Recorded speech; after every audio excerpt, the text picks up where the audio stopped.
Sí, y yo creo que es positivo que con el transcurso del tiempo uno vaya aprendiendo vértices. No hay un cambio de paradigma, ¿cierto? Mi preocupación en economía es cómo hacemos para que la economía sirva a la gente. Y la gente son los consumidores y los productores. Y cada consumidor suele ser también un productor. Tienen dos dimensiones. No hay consumidores que sean distintos a los productores en general, salvo los que tienen herencias. Y eso es la minoría de la gente. El consumidor depende de qué le pasa como productor, como trabajador o como inversionista, como empresario, como autoridad o como dependiente. Y lo que uno va aprendiendo de que hay dimensiones adicionales que antes uno no había percibido con fuerza. Yo diría que hoy día, comparado con la primera edición, que es del año 99, esta es la sexta, uno está mucho más convencido de la importancia de el desarrollo de las pequeñas y medianas empresas. Antes le da importancia, pero hoy día yo digo, esta es una falencia nuestra de Chile, de que muchas veces se habló y se actuó muy poquitito. Es muy importante mejorarle la productividad, la capacidad de producir, de contratar trabajadores, de llegar a los mercados, de ir innovando a los pequeños y medianos empresarios. Y los pequeños y medianos empresarios son, según impuesto interno, unos 800.000. Y los grandes empresarios son 500 o 1000. Preocupémonos muy significativamente de los 800.000. No tratemos mal a los 1000, porque son los más influyentes en la economía, pero vayamos incorporando a los pequeños y medianos empresarios con mucha fuerza. Yo diría que eso es un cambio importante de la convicción, y por eso casi nunca dejo de, en el lanzamiento que hicimos, en la presentación del libro que hicimos el jueves, en los 5 minutos que hablé, o 7 minutos, le dediqué 1 minuto a eso y me dijeron con mucha fuerza, porque a los economistas y a las autoridades económicas se les suele olvidar, y eso es esencial para crecer y para incluir las dos cosas. Yo diría, podría mencionar otro, pero ese es uno bien determinante.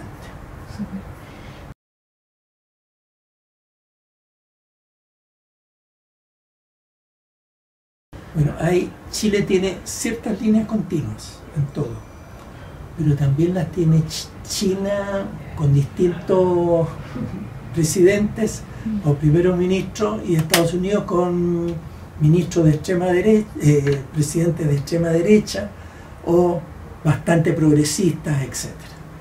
O sea, hay cosas en que todo el mundo hace. Son economía de mercado. Hay mercado. Continuidad de que la mayoría de la inversión es privada. A veces la pública era 15, otras veces 23, 25, pero siempre es minoritaria. Esas son continuidades. Pero hay otras discontinuidades muy fuertes. ¿Qué hacemos con el tipo de cambio? ¿Qué hacemos con la política monetaria? ¿Qué hacemos con el sistema tributario? ¿Qué hacemos con el gasto público? ¿Qué hacemos con el espacio que se le da a las autoridades de los trabajadores o a las autoridades de los pequeños empresarios? Esos han cambiado radicalmente entre la dictadura y la democracia. Y en democracia ha habido variantes. No hay un desarrollo lineal en democracia. En los primeros años de democracia, yo diría los primeros 6 años o 7, hay un cambio muy profundo en la manera de manejar lo que se llama macroeconomía. ¿Qué es la macroeconomía? El entorno en que están encerrados los productores del país. Los productores son empresarios, equipos, maquinaria, trabajadores, ¿cierto? Dependientes e independientes. Ese entorno, eso es lo que se llama la macroeconomía. Cuando un señor que se le ocurre crear una empresa, cuando salen sus productos, sus bienes y servicios al mercado, ¿qué es lo que encuentran en ese mercado? Hay una economía que está bullante, tranquilita, qué sé yo, o está con un auge desmedido, o está en una recesión. Se cayó la demanda, la capacidad de gasto de la gente. Y entonces no puede vender lo que es capaz de producir. Esas son diferencias macroeconómicas que hacen distinguen mucho entre los resultados de una época y otra. Y por eso yo distingo entre tres grandes periodos. El de la dictadura, en que la economía crece 2,9% por año, en que la distribución del ingreso se deteriora muy fuertemente a través del tiempo. En la primera mitad de Pinochet tiene una gran recesión, la más grande de toda América Latina, por errores de su gobierno, en que tenía plena libertad para hacer todo lo que quisiera.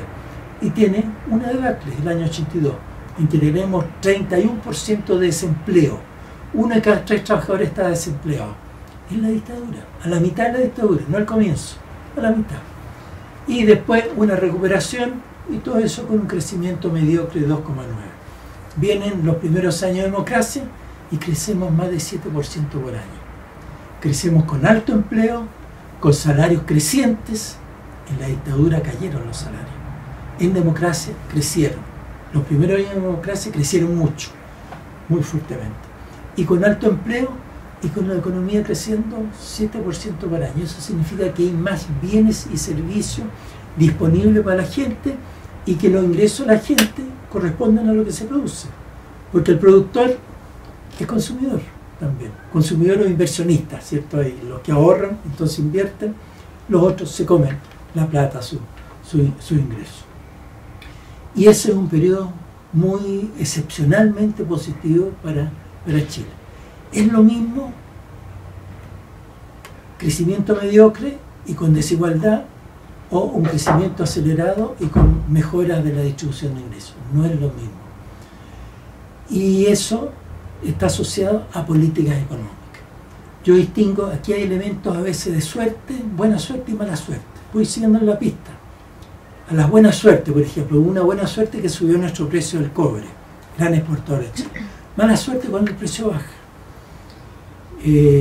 Mala suerte cuando nos suben las tasas de interés de los créditos externos y viceversa. Voy distinguiendo estas variables, que es lo que se llama los shocks externos. Son positivos, tiran para arriba; son negativos, tiran para abajo. Y voy distinguiendo lo que hacemos adentro. Y adentro hacemos política que se llama contracíclica. No te entusiasmes en los periodos de vacas gordas, si sabemos que después de las vacas gordas vienen vacas flacas. Y después de las vacas flacas, bueno, van a haber vacas gordas. Esos son ciclos económicos, de auge y contracción, auge y contracción. El mundo externo es así.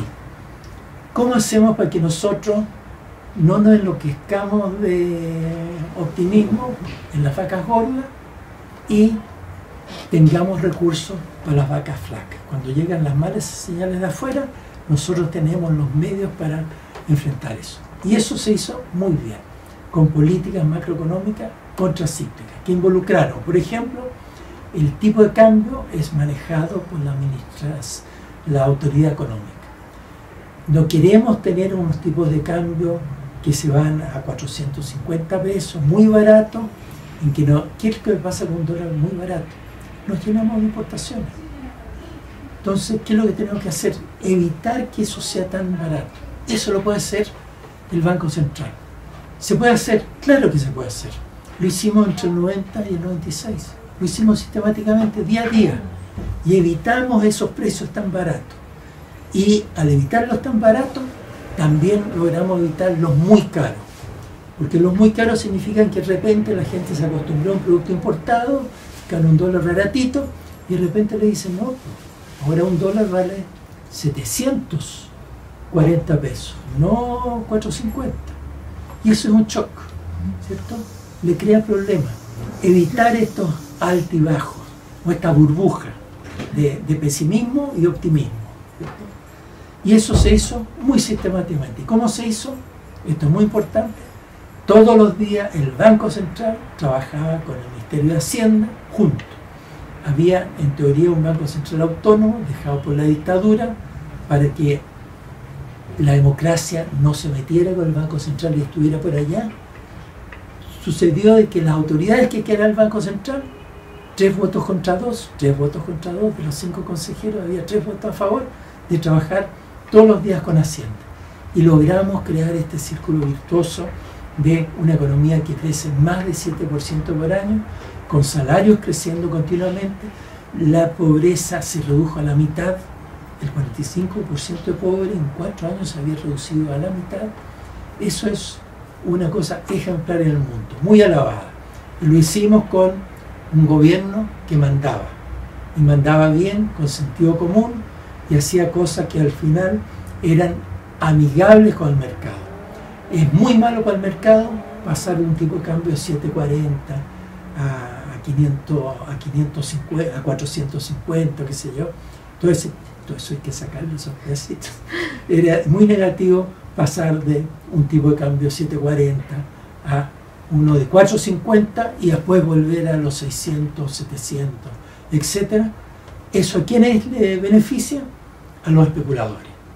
No hay que premiar a los especuladores, hay que premiar a los que hacen trabajo serio de ir aumentando la capacidad productora de bienes y servicios, y cuando se aumenta la capacidad productora se están creando más y mejores empleos. Y eso lo tuvimos entre el 90 y el 96. Después en el libro explico qué pasa en el 97 y el 98, hay un deterioro suavecito, y el 99 un deterioro violento, cuando las autoridades económicas dicen, y ahora vamos a tener tipo de cambio libre. El Banco Central no interviene en el mercado y nos vamos a preocupar de la inflación y todo el resto se va a ajustar automáticamente a la inflación. Y es muy bueno preocuparse de la inflación. Bueno tener inflación baja. Desde el 99 hemos seguido con inflaciones bajas, pero hemos tenido crecimiento bajo.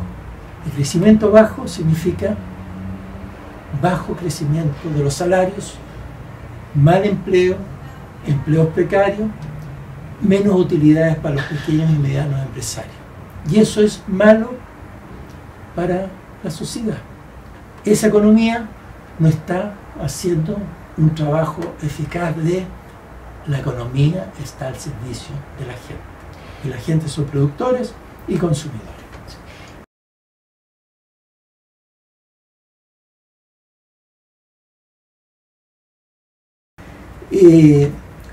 Chile en dictadura hizo varias reformas tributarias al revés, ¿cierto? Que redujo impuestos a las personas de altos ingresos.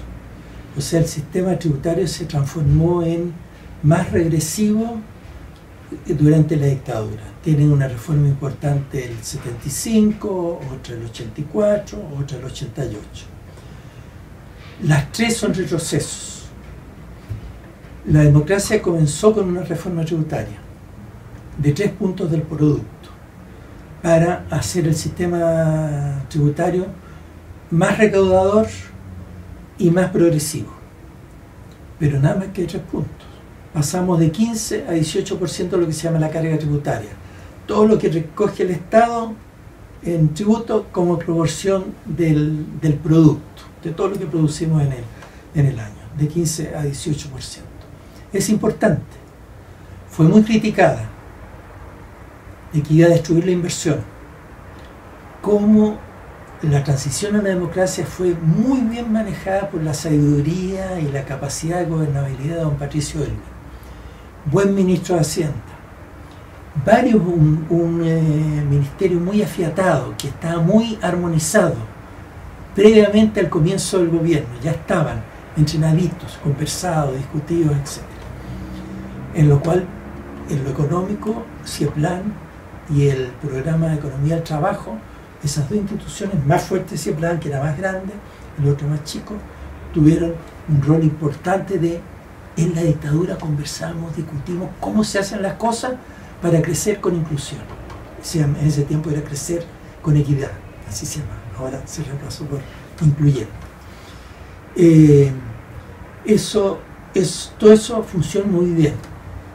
Y eso funcionando bien, una reforma tributaria, al final, los empresarios que empezaron a pagar mucho más impuestos, no exagerado, en lugar de pagar cero, pagaban 15% de sus utilidades. Y esa fue la reforma tributaria. Pinochet los dejó con cero impuestos directos y la concertación le puso 15%. Los productores les iba bien. Pagaron más impuestos, pero ganaban plata. Empezaron a invertir cada día más. La inversión en la dictadura fue bien baja, la inversión de los privados. La inversión de los privados en democracia, con reforma tributaria y reforma laboral, se restablecieron derechos de los trabajadores suprimidos por la dictadura, se restablecieron en los primeros 2 meses 2 proyectos clave: tributario, legislación laboral. Con esas condiciones, que en general dicen a los empresarios es malo para ellos, los empresarios estaban más contentos e invertían más. No votaban por la concertación, pero en el mercado sí estaban votando, porque estaban arriesgando su plata, porque su plata estaba ganando y estaba dando empleos. El empleo creció, los salarios creció, como lo dije antes. Muy clave cómo nace la reforma tributaria. En los cuartos de siglo siguiente no hicimos reforma tributaria en serio. Debiéramos haber hecho a los 10 años otra reforma moderada, otros 3 puntitos, etcétera, para irnos acercando a lo que son las cargas tributarias de las economías desarrolladas. Tienen cargas tributarias que son el doble que la chilena. En Chile estamos ahora con la última reforma en 21. Los escandinavos están sobre 42 y son ejemplos de desarrollo mundial, de democracia, derechos humanos, etcétera, sociedades armónicas, etcétera. Se supone que algunos de ellos, las más felices del mundo, ¿cierto?, en estas encuestas recientes. Necesitábamos una reforma tributaria y la hizo al comienzo, en el año 14, el gobierno de la presidenta, gobierno de Bachelet II, con algunos errores. Por ejemplo, un error, yo creo, fundamental: cuando hay impuestos, claro que tiene algún efecto.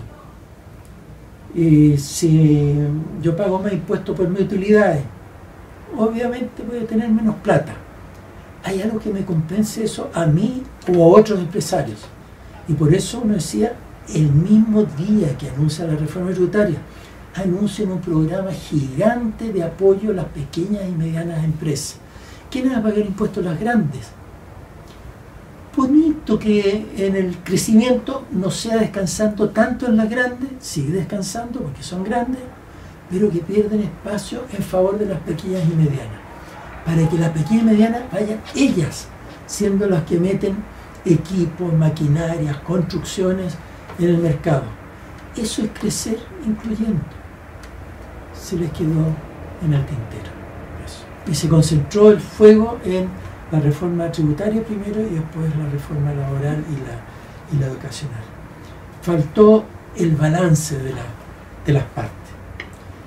Y en lo macroeconómico seguimos con una política macro que no había perdido la fuerza, la coherencia y lo progresivo que eran las políticas que se aplicaron en los primeros años de la concertación. Que eso, como dije, se habían perdido el año 99, 2000, 2001, cuando Chile declaró: Banco Central, deja esto libre. Se preocupa de la inflación y el resto lo hace el mercado. Y el mercado está muy dominado, el mercado diario, por los especuladores financieros, muy dominado.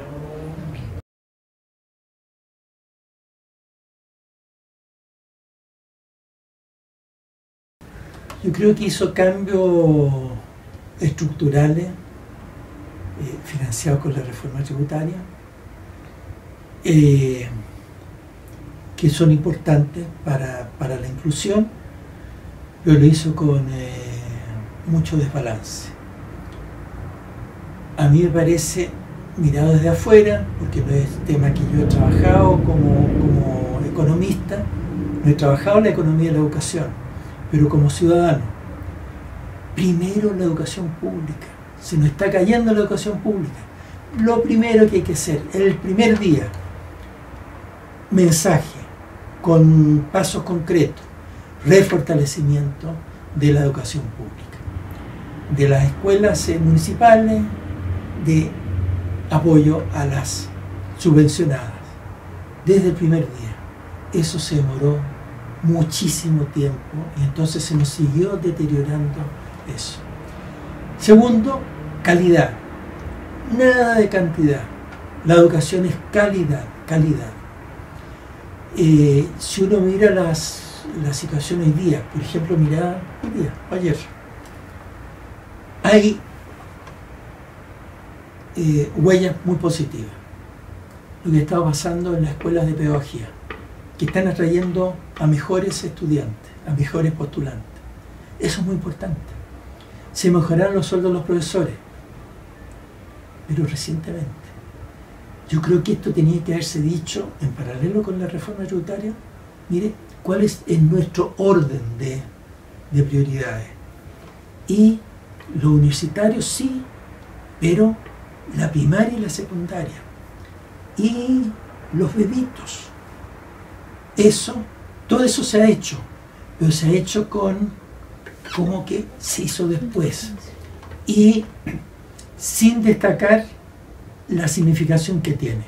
Yo creo que este gobierno tuvo una falla descomunal, este gobierno Bachelet II, descomunal en la comunicación. En la reforma tributaria, ¿cuántos poquitos chilenos, a lo mejor contado con algunas manos, de los 18 millones de chilenos, sabe que la reforma tributaria de Bachelet lo pagó abrumadoramente el 10% más rico de los chilenos? ¿Cuántos? Muchos creen que porque pagaron unos pesos más adicionales por la cerveza, o por la coca o Coca-Cola o la mineral, que pagaron más impuestos para mejorar la salud de la gente, ¿cierto? Este problema de obesidad que tenemos en Chile, que es un grave problema. Pasamos de famélicos a obesos, ¿cierto? Tenemos que quedarnos en el buen entremedio en estos ámbitos.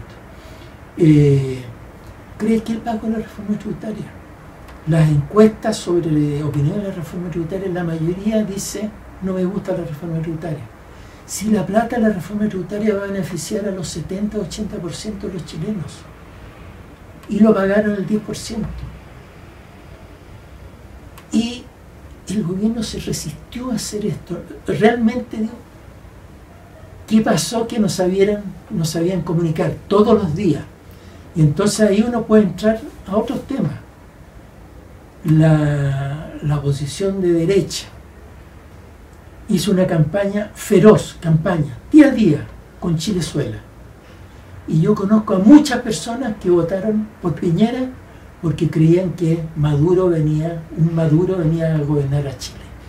Y Chile no tiene a nadie que yo conozca con capacidad de ser elegido presidente en estos momentos, que hubiera alguna leve posibilidad de que pudiera ser elegido en Chile. Estamos lejísimos del Zuela, lejísimos. Y la derecha con una publicidad, yo diría, muy perversa, muy perversa. Lo peor que se puede hacer es engañar a la gente. Mucha gente creyó en eso. Y la candidatura que compitió con Piñera, con mala comunicación, le ayudó harto a esa desinformación a la opinión pública. Muchos chilenos votaron muy desinformados.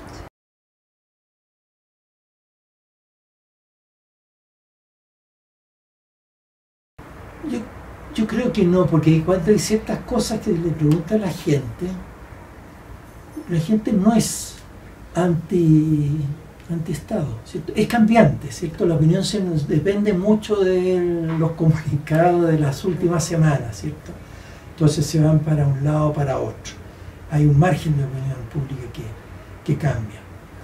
Pero yo creo que la mayoría de los chilenos todavía tienen una opinión razonable y que debiéramos contarle más que no hay economía desarrollada en el mundo que tenga un Estado débil, un Estado que no manda. Necesitamos Estados que sí mandan, toman decisiones, consultan, toman decisiones y las decisiones se aplican.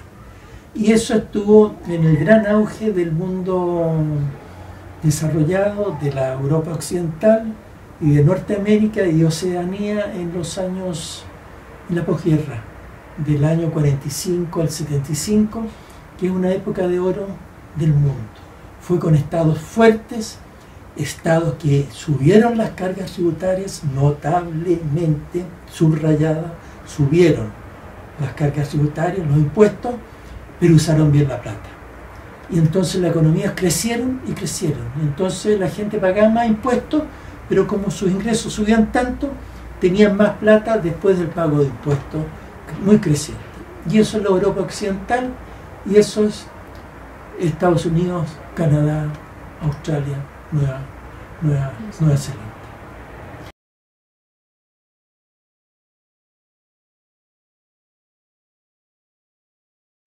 Partiendo con el gasto público, hay que cuidar mucho las platas públicas. Y yo creo que hay cosas que corregir por lo que hemos hecho el pasado, y el pasado incluye Piñera 1. Piñera 1 hace poquito tiempo estuvo ahí durante 4 años. En Bachelet 1, Bachelet 2, Piñera 1, los gobiernos anteriores, hay proyectos públicos que cumplieron su vida útil y que debieran ser revisados. Pero otra es hacer una revisión ideológica de yo me deshago de lo que no me gusta por mi ideología. Entonces, temor de que eso entre con mucha fuerza, y uno lo ha visto en las declaraciones de algunos, no declaraciones de otros, hay declaraciones contradictorias dentro del mundo gobiernista. Debiéramos ser mucho más cuidadosos de programas que ya cumplieron su etapa y que resultan ineficaces. El mundo está en nuestro mundo, el Chile, está en falencia del Sename. O sea, en Sename tiene que haber habido errores mayúsculos. En Bachelet 2, Piñera 1, Bachelet 1, de que esto no son problemas los que han explotado, no son permanentes.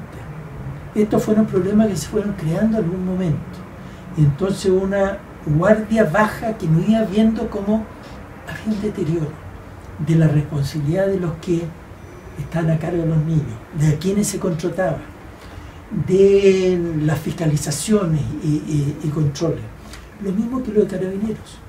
Eso no es estas no son historias permanentes. Chile es un país que ha hecho sus cosas comparativamente bien. En democracia lo hemos hecho, promedio, bien. Hemos progresado. Este país es notablemente mejor que el de la dictadura.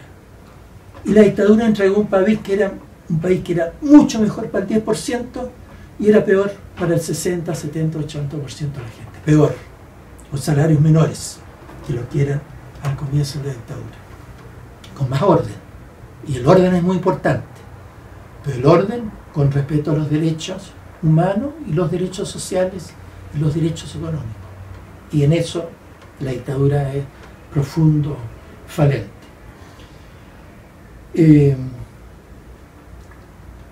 Eso hay que revisarlo y ahí se pueden ahorrar algunas platas. Y con las renovaciones de autos, ¿para qué tenemos que renovar tan seguido, etcétera? Pero como alguien le metió número a alguna personera de oposición, se ahorran plata. Y hay que transmitirlo eso a la gente, decir, estamos ahorrando. Ellos son buenos comunicadores. Han comunicado bien en estos tiempos, en estos días desde el 11, muy favorablemente para ellos, y transmitiendo cosas buenas y lo han transmitido bien, algunas cosas. Pero el programa es muy ambicioso, las cosas que han anunciado. Entonces las platas no dan y ya han empezado a salir gente de distintos lados, gente que uno diría, bueno, probablemente votó por Piñera, pero está diciendo, no, pues esto no da. Pero no son personeros de la derecha, qué sé yo, pero probablemente están algunos de ellos por ese lado, ¿cierto? La votación alta que recibió el presidente Piñera. no pueden bajar impuestos, no basta con mantener. Y algunas de las cosas que han propuesto son regresivas. Lo que han propuesto es volver a reintegrar el sistema.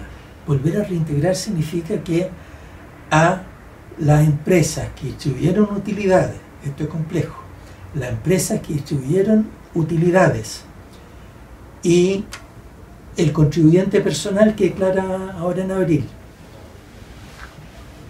declaraba esos dividendos recibidos y los ponía ahí junto con sus sueldos y otros ingresos que recibe, ponía todo en su paquetito para el impuesto global complementario. Y el sistema integrado lo que hace es, mire, ese dividendo pagó en la empresa antes 20%, con la reforma tributaria 27% de impuestos, pagó. Lo descontó la empresa, se lo mandó a impuesto interno. Y en abril, impuesto interno se lo devuelve al contribuyente, se lo devuelve. ¿Quiénes son estos receptores de utilidad? ¿Es el chileno típico? No. La distribución de utilidad está concentrada en el 10 o 20% de los chilenos. Muy fuertemente en el 10%, muy concentrado.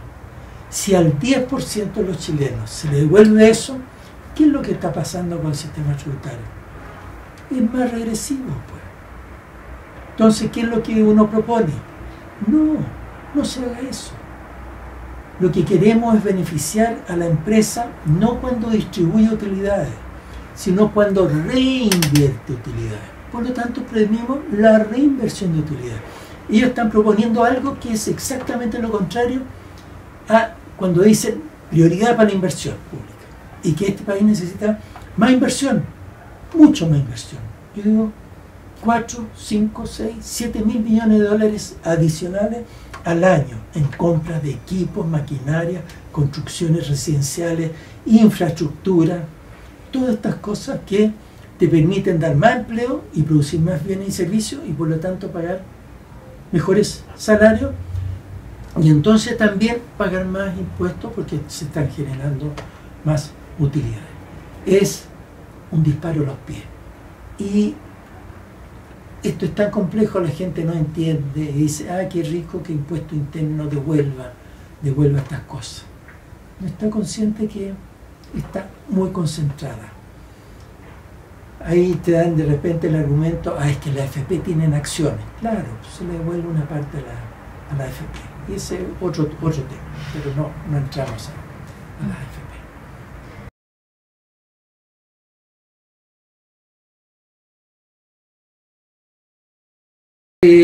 Dos frasecitas.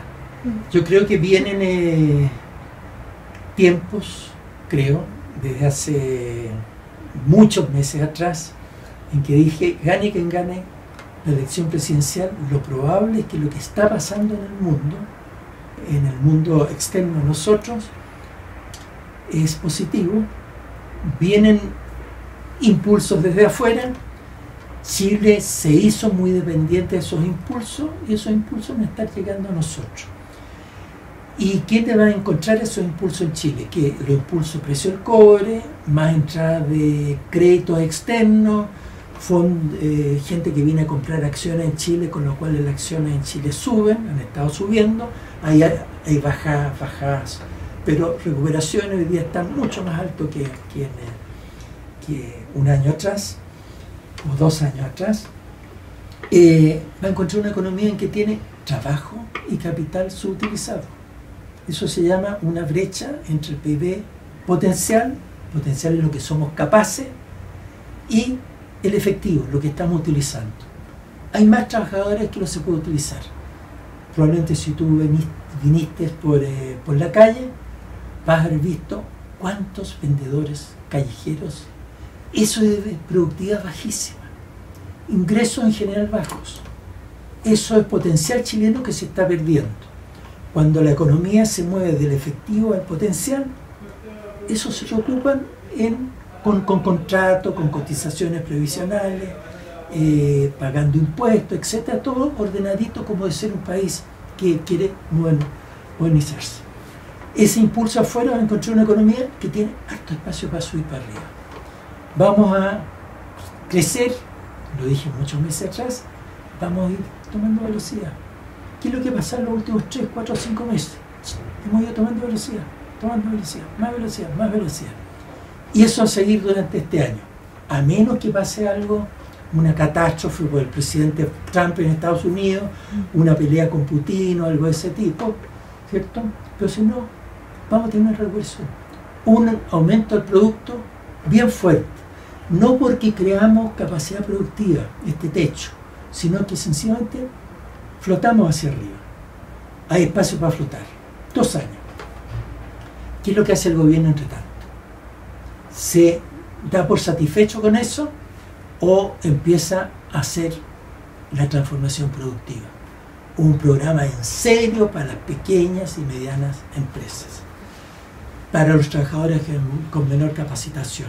Hace programas bien sólidos de capacitación para que cada trabajador en su vida pase varias veces por una remodernización, porque está 40 años en el trabajo y entonces que no se vaya rutinizando. Y eso se puede hacer. Lo hicieron los europeos, lo hicieron los coreanos, los taiwaneses, Estados Unidos después de la gran recesión, los canadienses. Sí, se puede hacer. ¿Qué es difícil? Es difícil. Es muy común que uno se vaya por lo fácil, y Piñera 1 en su primer gobierno se fue por lo fácil. Recibió el tirón desde afuera del año 2010, en que Chile y toda América Latina fuimos tironeados para arriba. Y todos teníamos espacio para subir. Hoy día Chile y América Latina tenemos espacio para subir hasta el techo. Pero hay que desde ahora empezar a empujar el techo, porque eso toma tiempo. Tú no creas empresas y nuevas inversiones de un día para otro. Aprovecha el tiempo de las vacas gordas. Estas son vacas gordas y las vacas gordas vienen de afuera.